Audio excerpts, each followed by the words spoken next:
चलो अभी देखो फिर थर्ड वन में यूनिफॉर्म डिस्ट्रीब्यूशन में x is uniformly distributed with mean 1 and variance 4/3 और अपने को क्या करना है प्रोबेबिलिटी x less than 0 निकालना है, ठीक है। तो यूनिफॉर्म डिस्ट्रीब्यूशन की चाहे हमें प्रोबेबिलिटी पता हो चाहे मीन वेरिएंस पता हो, ये पता है तो इससे ये भी निकल जाएंगे, ये पता है तो इससे सारा कुछ निकल जाएगा।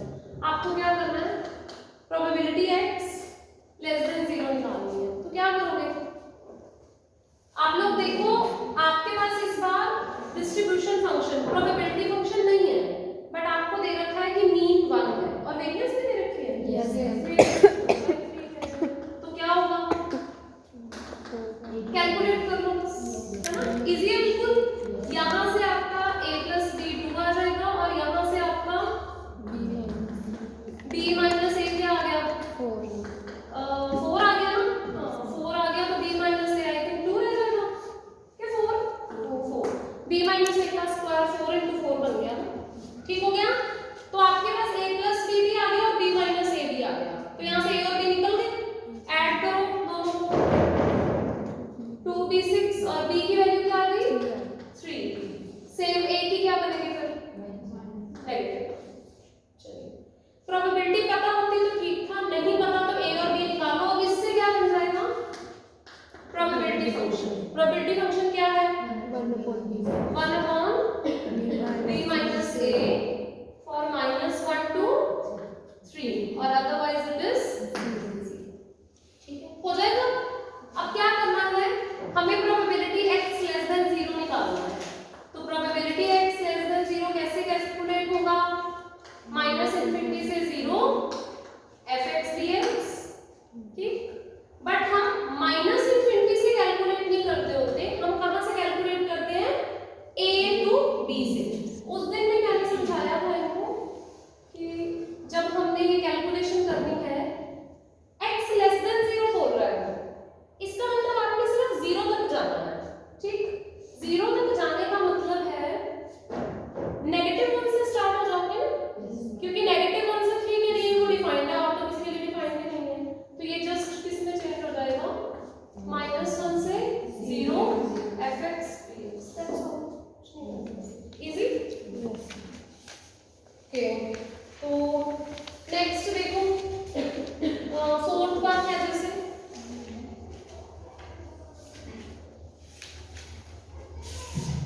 इसमें क्या है let x be a uniformly distributed random variable in -2 to 2, इतना भी पता चल गया ना तो समझो प्रोबेबिलिटी आ गई, आ गई ना।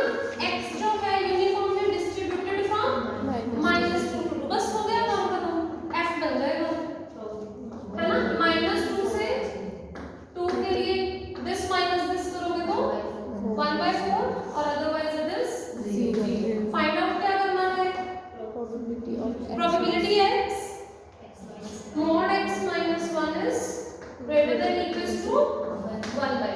तो बच्चे greater than equals to है, हमारी प्रेफरेंस हमेशा क्या रहती है 1/2। कैलकुलेट ही कर लो ना क्या आ रहा है ये mod x minus 1 greater than equal to half है, तो यहाँ तो 1 minus probability x less than half कर लेते हैं या फिर अलग से mod को, ठीक है। इसको कैलकुलेट कर लेना, ये खोल लोगे, ठीक है। ये क्या है mod x लेस देन है ना, तो इसका मतलब x line between this to this, ठीक है। तो ये क्या बन जाएगा 1 ऐड करोगे दोनों तरफ तो प्रोबेबिलिटी हाफ से 3/2, इज इट क्लियर? तो 1 माइनस प्रोबेबिलिटी हाफ से 3/2, ये आसान होता है बिल्कुल, सबसे इजी है, हाफ से 3/2 fx dx, कैलकुलेट कर लीजिए, गॉट इट। नेक्स्ट वन देखिए फिफ्थ है जैसे if x is a random variable with continuous distribution function capital F,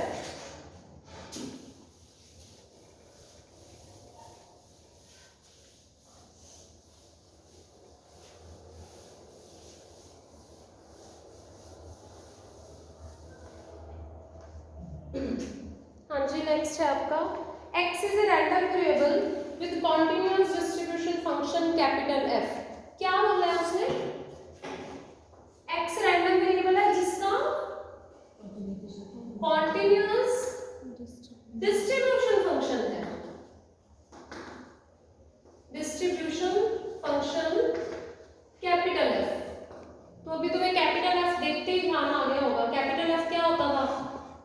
distribution function याद है क्या था?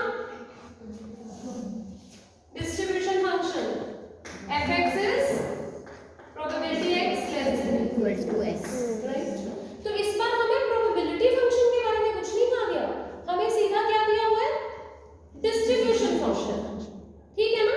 तो इसका मतलब है कि हमारी काम करने की प्रेफरेंस भी किस पे रहेगी? Distribution function. तो स्टेटमेंट देख लो पहले, x is a random variable with continuous distribution function capital F, okay, then show that capital Fx has a uniform distribution on 0 to 1। क्या मतलब हुआ इसका? x खुद एक रैंडम वेरिएबल है, ये खुद एक रैंडम वेरिएबल है। f of x क्या हो गया? x का एक फंक्शन हो गया। अब आप लोग x के एक फंक्शन की डिस्ट्रीब्यूशन निकालना चाहते हैं, उसने बोला है प्रूव करिए कि जो कैपिटल fx x का कोई फंक्शन हो गया ना, मतलब हमें तो पता ही नहीं कि x कौन सी डिस्ट्रीब्यूशन फॉलो कर रहा है, x का तो पता नहीं, पर x के रिस्पेक्ट में जो कैपिटल fx उसका डिस्ट्रीब्यूशन फंक्शन है, उसकी डिस्ट्रीब्यूशन निकालनी है कि प्रूव करिए वो यूनिफॉर्म डिस्ट्रीब्यूशन फॉलो करता है। Got it? बट अभी तक आपके पास है क्या? आपके पास x रैंडम वेरिएबल का डिस्ट्रीब्यूशन फंक्शन है सिर्फ, और कुछ नहीं है। और काम किस पे करना है हमें? उसके किसी फंक्शन fx पे। तो क्या कर सकते हैं? तुम्हें याद होगा जब तुम्हारे पास x रैंडम वेरिएबल का प्रोबेबिलिटी फंक्शन होता था, पर हमने x के किसी फंक्शन का प्रोबेबिलिटी फंक्शन निकालना होता था, तो उस फंक्शन का नाम हम y नहीं रख देते थे? डू यू रिमेंबर और नॉट? आप लोगों को x के बारे में पता है कि उसकी प्रोबेबिलिटी ये है, पर आप x के किसी फंक्शन की प्रोबेबिलिटी निकालना चाहते हैं, तो हम x के उस फंक्शन को कुछ नया नाम y नहीं दे देते थे, फिर हम x की हेल्प से y की प्रोबेबिलिटी निकालते थे, है ना। तो इसमें दो तरीके हैं, या तो आप सीधा रूल लगाइए। रूल क्या कहता होता था? रूल कहता था x in terms of y निकाल लो, जो आपके पास x की प्रोबेबिलिटी ऑलरेडी गिवन है ना, जैसे मान लो x की प्रोबेबिलिटी आपके पास ऑलरेडी fx गिवन है, तो आप क्या करते होते थे? डिस्क्रीट में तो सिर्फ x in terms of psi y है ना, तो x की जगह psi y पुट कर देते थे डिस्क्रीट में, बट कॉन्टिन्यूअस में क्या करते थे? x in terms of y निकाल के एक तो उसकी वैल्यू पुट करते थे, साथ में किसी बच्चे को नहीं याद है? बोलो बोलो, सही बोल रहे हो। साथ में उसका डेरिवेटिव लगाते थे, dx dy। भूल गए ट्रांसफॉर्मेशन ऑफ फंक्शंस? हमारे पास तो यहाँ प्रोबेबिलिटी नहीं है, बताओ। अब प्रोबेबिलिटी होती तो ये कुछ करते ना, प्रोबेबिलिटी फंक्शन तो है नहीं, हमारे पास तो क्या है? Cumulative distribution function. Distribution function है ना, तो इसलिए जो रैंडम वेरिएबल y है उसका भी क्या यूज करेंगे? Distribution function. Got it? तो हम जो काम करने वाले हैं, हम वो सारा काम डिस्ट्रीब्यूशन फंक्शन की हेल्प से कर लेते हैं, ठीक है। डिस्ट्रीब्यूशन फंक्शन से तो प्रोबेबिलिटी निकालनी आती है, याद है? ये प्रोबेबिलिटी फंक्शन होता है, तो इससे कैपिटल F डिस्ट्रीब्यूशन फंक्शन बना लेते हैं। पर अगर आपके पास डिस्ट्रीब्यूशन फंक्शन गिवन है, तो प्रोबेबिलिटी फंक्शन कैसे बनता है? डेरिवेटिव करके। कैपिटल F से स्मॉल f कैसे बनता है? डेरिवेटिव करके। तो इसलिए हम क्या करते हैं, इस बार डिस्ट्रीब्यूशन फंक्शन बना लेते हैं, फिर इसका डेरिवेटिव करके क्या बनाएंगे? Probability function. अब डिस्ट्रीब्यूशन फंक्शन क्या होगा? इसकी डेफिनेशन तो हमेशा यही रहती है ना, इसमें तो कोई दिक्कत नहीं है, ठीक है। Now what it will be, what is this y? fx, good. ये तो ऐसा है। स्टेटमेंट में आपको कुछ गिवन है, ये जो कैपिटल F है ये क्या है? कॉन्टिन्यूअस। और तुम्हें याद होगा डिस्ट्रीब्यूशन फंक्शन जो होता है वो हमेशा मोनोटोनिक होता है, क्योंकि उसकी वैल्यू पुरानी प्रोबेबिलिटी प्लस और प्रोबेबिलिटी, फिर उतनी प्रोबेबिलिटी प्लस और प्रोबेबिलिटी, और प्रोबेबिलिटी कभी भी नेगेटिव तो होती नहीं, क्योंकि वो प्रोबेबिलिटी है। एक्सियम कहता है वो हमेशा पॉजिटिव रहती है। तो ये एक मोनोटोनिक कॉन्टिन्यूअस फंक्शन है, ठीक है। मोनोटोनिक भी है, मोनोटोनिक है मतलब 1 1 हो गया। जो कर्व मोनोटोनिक है वो 2 पॉइंट्स पे सेम वैल्यू कैसे दे देगी? मोनोटोनिक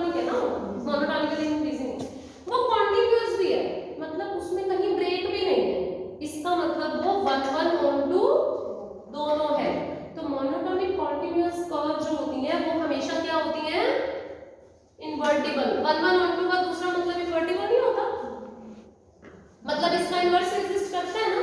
बच्चे हम इसके आगे फिर कैसे काम करें?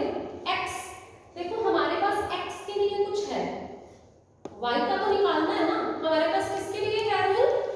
x के लिए, और है भी हमारे पास सिर्फ एक डिस्ट्रीब्यूशन रूल, और तो कुछ है ही नहीं, तो हम और तो कुछ यूज ही नहीं कर सकते। Are you getting it?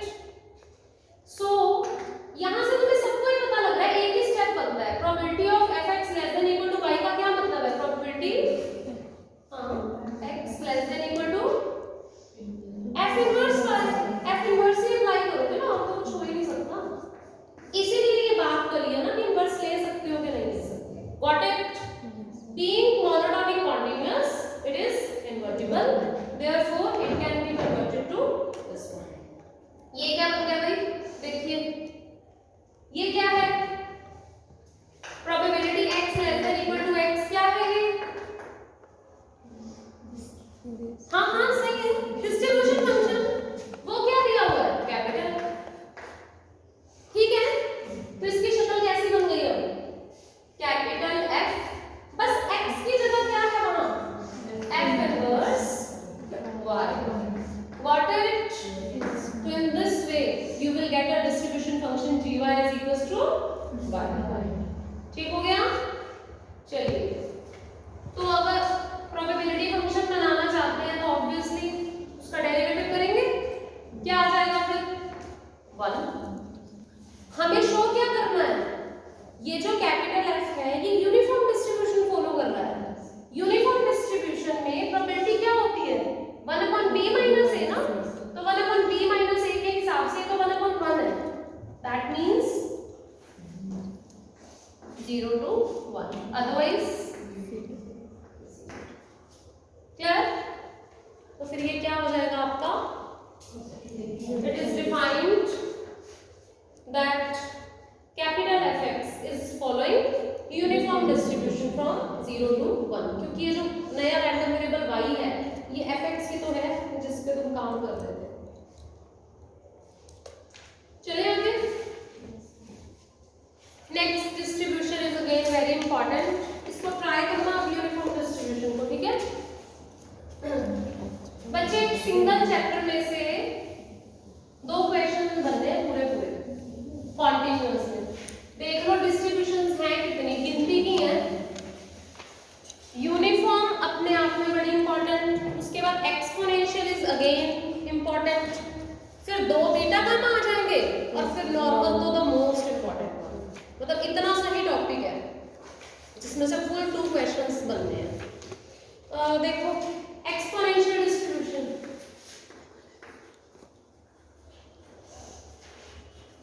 Uniform के बाद the next distribution in category of continuous random variables is exponential distribution. बच्चे जैसे हम लोगों ने पॉइसन डिस्ट्रीब्यूशन पे काम किया था तो तुम्हें याद है सारा कुछ सिर्फ पैरामीटर पे ही चल रहा था, है ना? ज्यादातर सारी चीजें पैरामीटर के साथ चल रही थी। तो एक्सपोनेंशियल डिस्ट्रीब्यूशन भी कुछ ऐसी ही डिस्ट्रीब्यूशन है, क्योंकि इसका जो प्रोबेबिलिटी फंक्शन है वो एक्सपोनेंटली डिफाइन किया हुआ है, only that is why it is defined as a exponential distribution. ठीक है, तो इसका जो आपका डिस्ट्रीब्यूशन फंक्शन है, या प्रोबेबिलिटी फंक्शन बोलो पहले, तो डिस्ट्रीब्यूशन फंक्शन तो बाद में बोलोगे ना। ठीक है, तो आपका जो प्रोबेबिलिटी फंक्शन है that is nothing but lambda e raise to power minus lambda. जैसे हमने वहां कहा था ना m और p बनाए, m p को हमने m बोला, वो एक पैरामीटर था। तो यहाँ भी एक्सपोनेंशियल डिस्ट्रीब्यूशन में lambda is a parameter and we are defining the probability function. Probability f(x) क्या है? लैम्डा टाइम्स e की power minus lambda x। Okay, for x greater than 0, otherwise obviously it is 0। तो ये आपका probability function set हो गया, well defined है, function तो बना दिया। क्या ये वेल डिफाइंड प्रोबेबिलिटी फंक्शन है? पॉजिटिव, दो ही तो चीजें सेट करनी होती हैं, एक चेक करना होता है कि इसको हमेशा पॉजिटिव रहना पड़ेगा, दूसरा माइनस इनफिनिटी से इनफिनिटी तक जब इंटीग्रेट करेंगे तो इसका रिजल्ट हमें 1 रहना चाहिए। तो बताइए क्या होगा? हाँ जी, पॉजिटिव है ये थ्रू आउट, लैम्डा को पॉजिटिव लेना पड़ेगा, लैम्डा को हमें पॉजिटिव रखना पड़ेगा। तो अगर लैम्डा पॉजिटिव है तो एक्सपोनेंट तो हमेशा पॉजिटिव। दूसरा ये करके देख लो बस, लैम्डा e की power minus lambda x integrate करोगे तो ये हो जाएगा negative e power minus lambda x minus infinity से इंफिनिटी, मतलब 0 से इंफिनिटी, क्योंकि नेगेटिव के लिए तो काम ही नहीं करता। देखो क्या बन रहा है, 1 बन रहा है, बन ही रहा है। देखो फटाफट से, इंफिनिटी डालोगे तो 0 हो जाएगा, 0 डालोगे तो 1 हो जाएगा, माइनस माइनस प्लस हो जाएगा। तो ये हमारा defined distribution function, defined probability function बन गया है। ठीक है, तो इस तरह के फंक्शन को हम क्या कहते हैं, एक्सपोनेंशियल फंक्शन और random variable, exponential random variable. Standard properties क्या क्या है तुम्हारी जिससे हमेशा काम करते हो? सबसे पहले डिस्ट्रीब्यूशन फंक्शन बना लोगे, हाँ बोलो, moment generating function, mean variance और एक आता मीन डेविएशन, है ना। और इसके अलावा मूवमेंट्स वगैरह निकालते थे पर कॉन्टिन्यूअस में कम निकालते हैं। ठीक है, हाँ, मूवमेंट्स, ट्यूबुलेंस, ठीक है, फिर स्क्यूनेस, क्यूटोसिस और फिर लास्ट में कोई एक आधी प्रॉपर्टी मोड वगैरह की कैलकुलेट कर लेंगे। ठीक है, चलिए, तो कैपिटल एफएक्स तो सीधा ही बता दो फटाफट से। कैपिटल एफएक्स इसमें तो टाइम लगाने की बात ही नहीं है, 0 से डिफाइन है, तो 0 से कम के लिए तो 0 और ग्रेटर देन 0 के लिए क्या हो जाएगा, यही है बिल्कुल सारा का सारा 0 से x हो जाएगा। ठीक है ना, यही करना है हमने को, 0 से x तक इनके बच्चे। वैसे तो माइनस इंफिनिटी से x, फिर जब तोड़ोगे तो लिखोगे माइनस इंफिनिटी से 0 प्लस 0 से x, फिर माइनस इंफिनिटी से 0 वाले में सब कुछ 0 और रिजल्ट किससे मिलेगा, सिर्फ 0 टू x। Got it? तो ये आ जाएगा। अब 0 टू x करा तो क्या बन गया, इजी है ना। और नेक्स्ट ग्रेटर देन 0 तो हो गया, अब उसके आगे, ठीक है, हाँ जी, क्या आ जाएगा पता ही है, वन आ जाएगा। इंटीग्रेशन करके ये आया ना, तो इसमें जब आप 0 को इंफिनिटी करेंगे तो इंफिनिटी में इससे क्या दे देते हैं, 0, that means result come out to be 1। हो जाएगा, क्लियर है? तो ये आपका डिस्ट्रीब्यूशन फंक्शन आ गया और उसके बाद आपकी कुछ स्टैंडर्ड प्रॉपर्टीज, ये हर डिस्ट्रीब्यूशन में तुम निकालते हो। मूवमेंट जनरेटिंग फंक्शन, हाँ जी, mean variance, movement generating function, ये सब कुछ निकालना है। मूवमेंट जनरेटिंग फंक्शन क्या होगा, एक्सपेक्टेशन ऑफ e की पावर dx। तो e की पावर dx की एक्सपेक्टेशन का मतलब इंटीग्रेशन लैम्डा e की पावर माइनस लैम्डा x। क्या बन रहा है, 0 से इंफिनिटी ना, और ये भी कर दो इकट्ठा, माइनस की फॉर्म में रखा करो उसको, जो अंदर फॉर्म होती है ना वो इससे रिजेंबल करती हुई रखा करो, तो फिर आपका जो काम होता है वो आसान रहता है। ठीक है, थोड़ा रिजेंबलेंस रखा करो। ये क्या हो जाएगा, लैम्डा e की power minus lambda minus dx, इसको कैलकुलेट कर लेना, बस कैलकुलेशन ही करनी है इसमें, और तो कुछ होना नहीं है ना। ये हो जाएगा, कैलकुलेट कर लो इसको, यही बनेगा, और तो कुछ है ही नहीं इसके पास। क्या आया, इंफिनिटी डालोगे अगर यहाँ पे तो इंफिनिटी डालोगे तो e की पावर माइनस इंफिनिटी 0 हो गया, और जब 0 डालोगे तो नेगेटिव नेगेटिव पॉजिटिव 1 और 1, तो lambda upon lambda minus t, इसका मतलब ऐसी शक्ल बन गई। ये बड़ी काम की चीज होती है हमारे लिए, मतलब यही सबसे ज्यादा काम की चीज होती है। तो देख नई शक्ल याद हो गई, ठीक है, कई शक्लें तो तुमने पहले फिट कर ही रखी है माइंड में, जैसे पॉइजन का एमजीएफ क्या होता है, पुरानी शक्लें भूलनी आराम नहीं है, नई शक्लें साथ में ऐड करनी है। पॉइजन का बताना फटाफट से,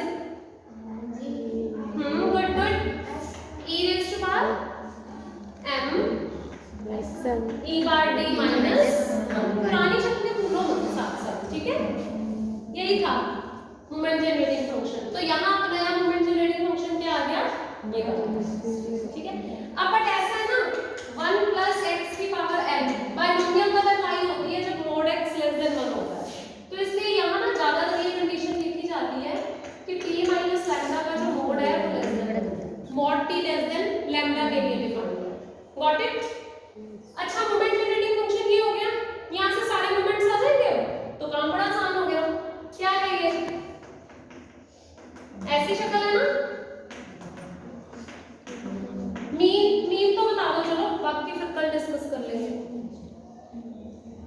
मीन तो सीधा ही t की पावर 1/1 फैक्टोरियल का कोएफिशिएंट ही होता है।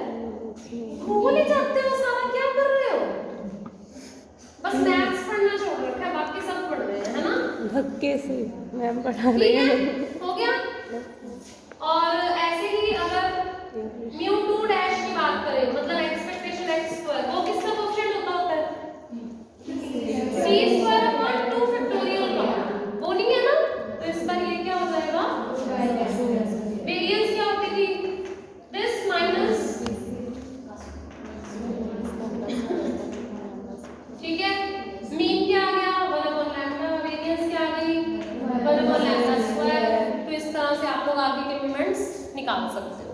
क्यूमुलेंट निकालना होगा तो वो तो साथ ही है ना, फिर कब करना पड़ेगा? फिर क्या करोगे? क्यूमुलेंट लेना है, ये मोमेंट जेनरेटिंग फंक्शन है। अगर क्यूमुलेंट लेना है तो आप इसका लॉग ले लेंगे जस्ट, और कुछ नहीं है। नेगेटिव